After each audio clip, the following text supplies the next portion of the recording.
go on and get in the camera. Little dookie booty. This is for Keisha, because you clearly ain't learned your lesson. Little dookie booty, go on and get in the camera. Yeah, this is for Keisha, because you clearly ain't learned your lesson the first time. Tell her what the I said. I can't focus. Louder. I can't with you no more. Cause what?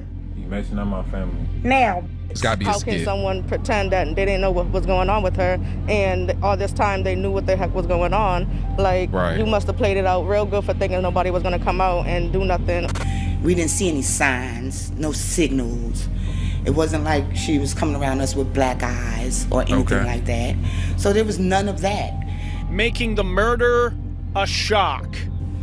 It is definitely a betrayal. You ever scroll through TikTok and see those couples who seem too perfect? Take Winter Straw. On the outside, her relationship looked fun, even sweet. But behind the scenes, it was full of control, manipulation, and violence. And a lot of y'all need to understand that too, man. A lot of these TikTok couples that y'all see, a lot of these couples that y'all see that be online and boasting about relationship this, relationship that, y'all just have no idea what they go through behind closed doors. Y'all have no idea, and then y'all be all surprised when they make an announcement that they not together.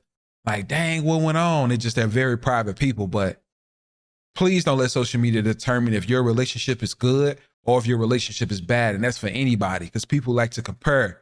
You know what I'm saying? They be, oh, my relationship going bad because it ain't like Chris and Clarence and Queen. Like, you don't know what they got going on behind closed doors.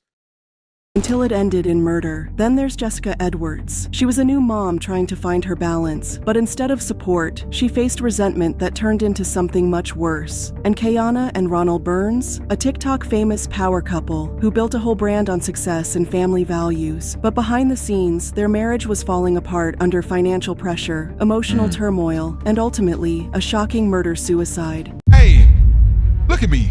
Did you follow me on Instagram yet? Nope. If you did not, then you need to follow me on Instagram. Come on over to Instagram. Why haven't you followed me on Instagram yet? It's on the screen right now. It's pinned below in the comments, and it's in the description. So it's no way you can miss it. Come on over, man. 3 couples, 3 relationships that played out in front of millions, and 3 stories that prove couple goals aren't always what they seem. This is the story of TikTok couples that were so toxic, they killed each other.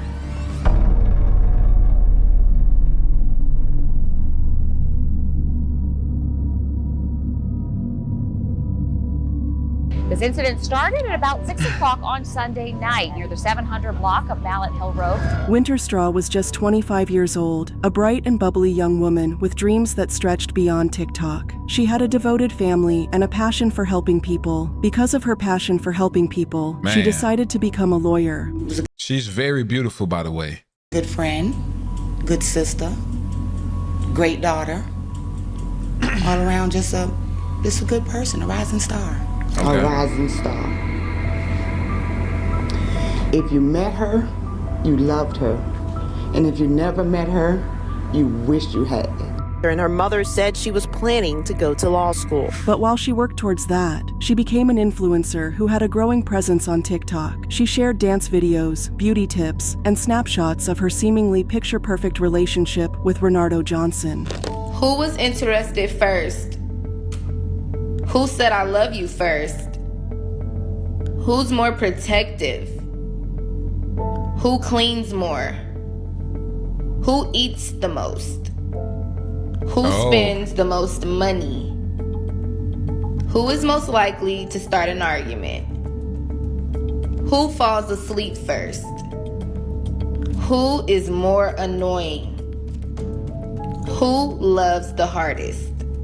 But behind the filters and the viral clips, their love was anything but healthy. And eventually, those dreams she had were cut short by the same man who claimed to love her. There's no warning signs, you know, which is the hard part about it. She was just a beautiful spirit that, you know, didn't deserve nothing. Winter met Renardo when she was just a teenager. Their relationship was intense from the start, full of passion, but also constant fighting. According to Winter's friends, Winter often posted cryptic messages about love and heartbreak, but they didn't fully understand what was going on behind the scenes because in front of the camera, Winter's boyfriend, Renardo Johnson, seemed like the perfect partner. He seemed devoted to his wife, even to the point of hoping online to tell other girls that were in his DMs to back off because they were messing with his family. Little dookie booty, go on and get in the camera. Yeah, I thought this is was for a skit. Keisha, because you clearly ain't learned your lesson the first time. Tell her what the I said. Louder. I can't with you no more. Cause what? You messing up my family. Now. But that was just an act, and those closest to Winter began to see red flags. Small, barely noticeable at first, but they were there. Renardo was possessive. He hated the attention Winter got online. As her TikTok following grew, so did his paranoia. He would check her phone, question her about messages, and guilt trip her into spending less time online. But her family saw none of this, because Winter kept it hidden. We didn't see any signs, no signals. It wasn't like she was coming around us with black eyes or anything like that. So there was none of that. Making the murder a shock. It is definitely a betrayal. As Renardo became more and more obsessed with controlling Winter, their fans on TikTok began to notice the toxic pattern in their relationship and started commenting that Winter needed to leave him for her own safety. But in response, Winter and Renardo made a TikTok making fun of the people who were trying to advise her to stay away from him. I'm still alive.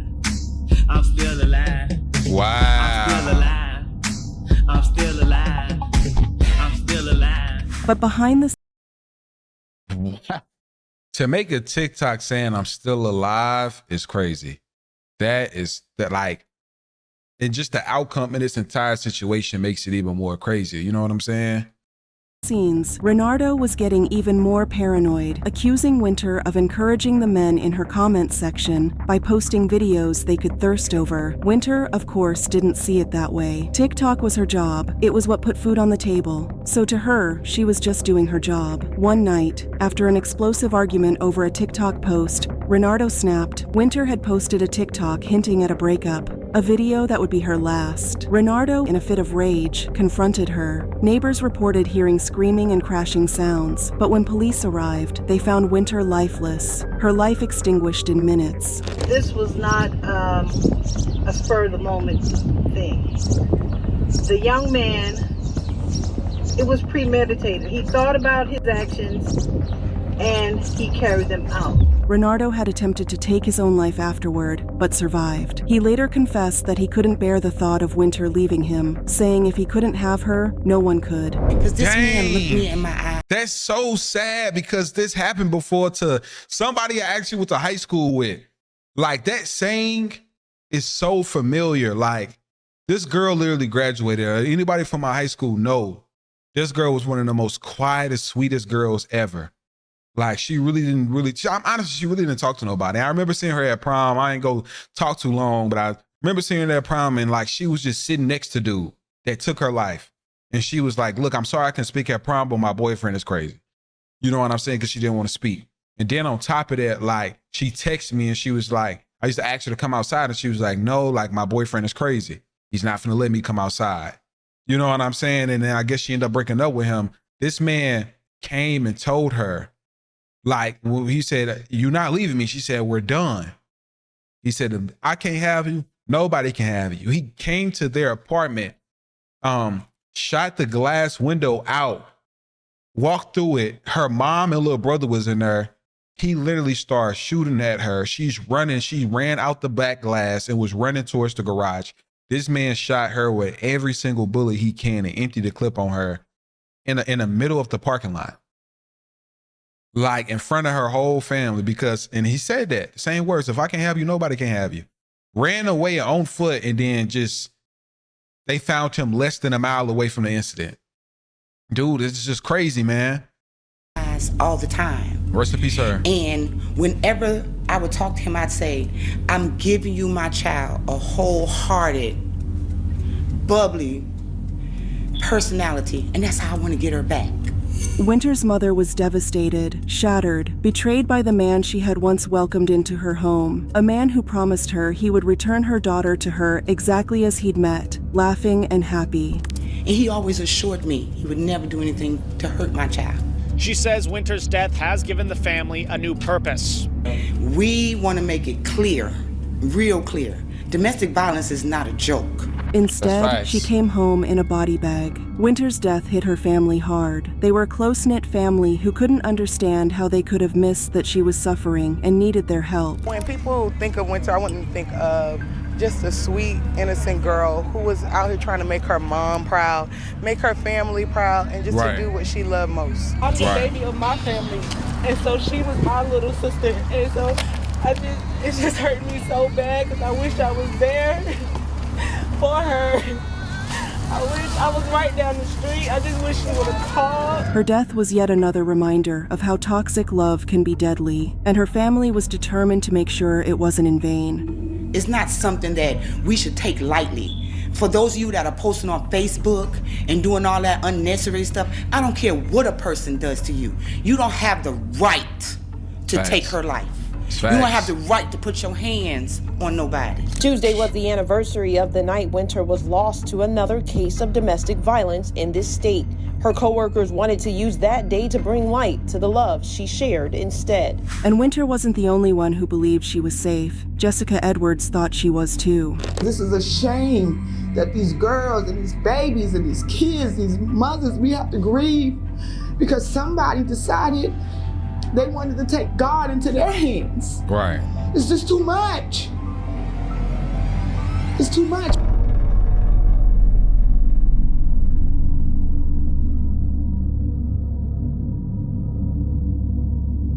Friends and family are still searching for a missing mother from South Windsor. They gathered at Hartford at Riverside Park today to continue looking for Jessica Edwards.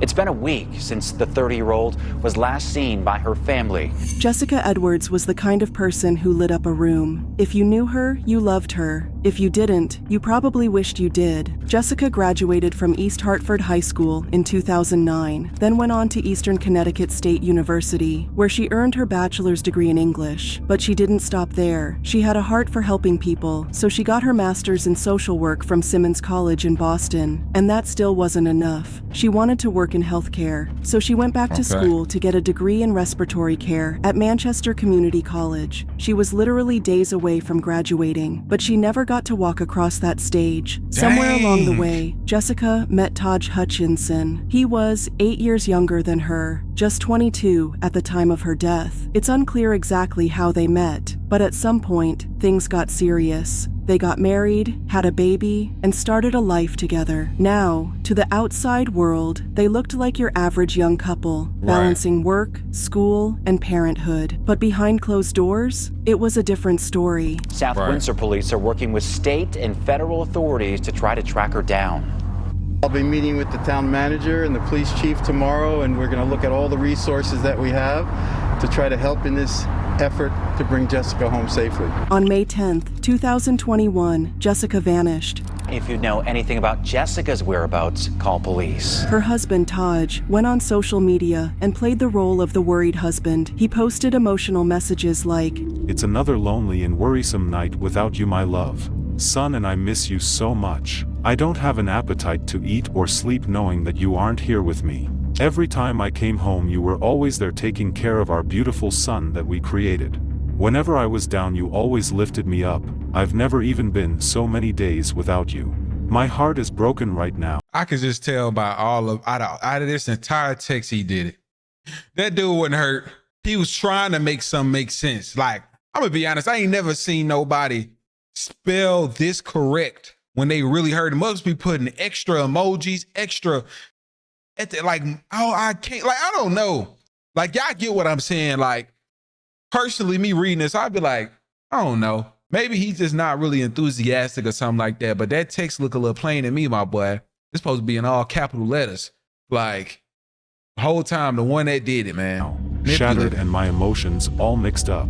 Please, please, please, wherever you are, come back safely. He wanted people to believe that Jessica had just walked away, that she left her baby, her family, and her entire life behind. I love you and need you so much, and our son worries about you too. I feel like he barely wants to eat. Please, I love you so much. But her family, they weren't buying it. Something wasn't right. New documents just released on the death of Jessica Edwards. Today, her husband will head to court charged in her death. Turns out, Jessica had argued with Taj the night before Mother's Day. It was over a gift, a pair of guinea pigs that Taj had bought for her. And the arrest warrant, it states the day before Mother's Day, Hutchinson bought Edwards guinea pigs as a gift and she was angry about it. On Mother's Day, their argument led to a physical confrontation. Now, was she upset because she hated guinea pigs? Maybe. But what really mattered was how that argument escalated. By the next morning, the fight turned physical. According to police, he said he pushed her, which caused her ear to bleed. The next day on Monday morning, according to the warrant, their arguing continued, and this time, she said Edwards hit him in the head with a laptop, grabbed a kitchen knife, and he pinned her to the ground. Jessica fought back. She hit him with a laptop. She grabbed a knife. She was defending herself, but Taj was bigger and stronger. He pinned her to the ground, kneeling on her neck and back, just like what happened to George Floyd. She struggled. She tried to breathe, and then she stopped moving. And eventually, she stopped moving and died. Later that same day, Edward's sister went to Hutchinson's home on Cinnamon Springs Road in South Windsor.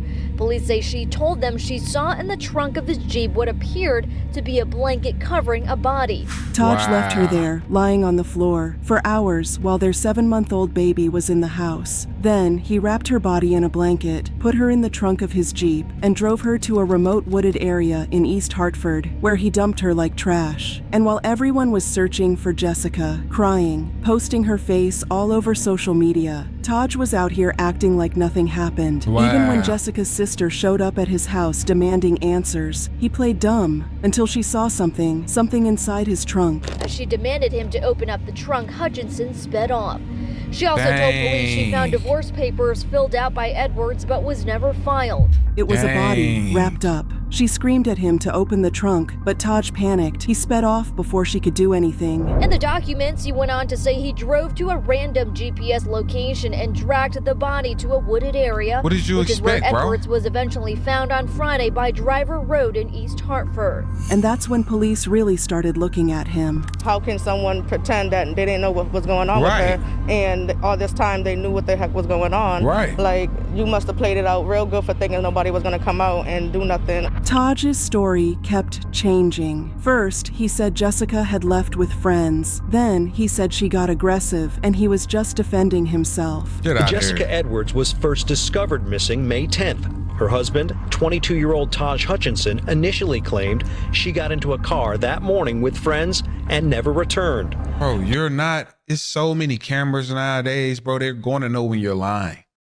Like, what go through people's head with thinking that they can just get away with stuff like this? Police doubted that story and searched areas in South Windsor, Manchester, and East Hartford, finally finding her body in a wooded East Hartford area May 21st.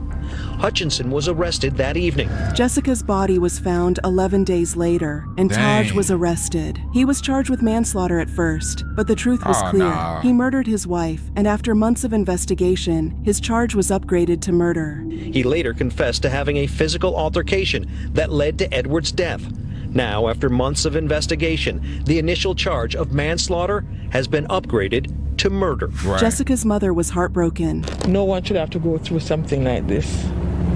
Nobody should. And let's not forget, Jessica and Taji's child lost both parents that day. One to murder, the other to prison. So I was happy, I was elated. Finally, How do you grow up just knowing that, like, your father is still alive, but the reason your mama's not here? Like, how do you grow up? I'm gonna be honest, that entire family is gonna make sure that that child grow up hating him. No cap. something has been, I feel like something has been done, something is being done. I think that should have been the charge from the beginning.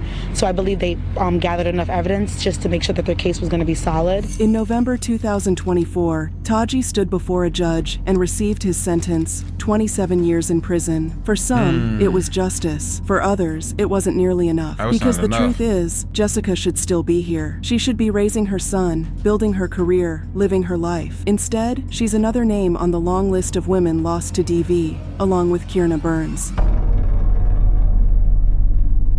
It's crazy, y'all.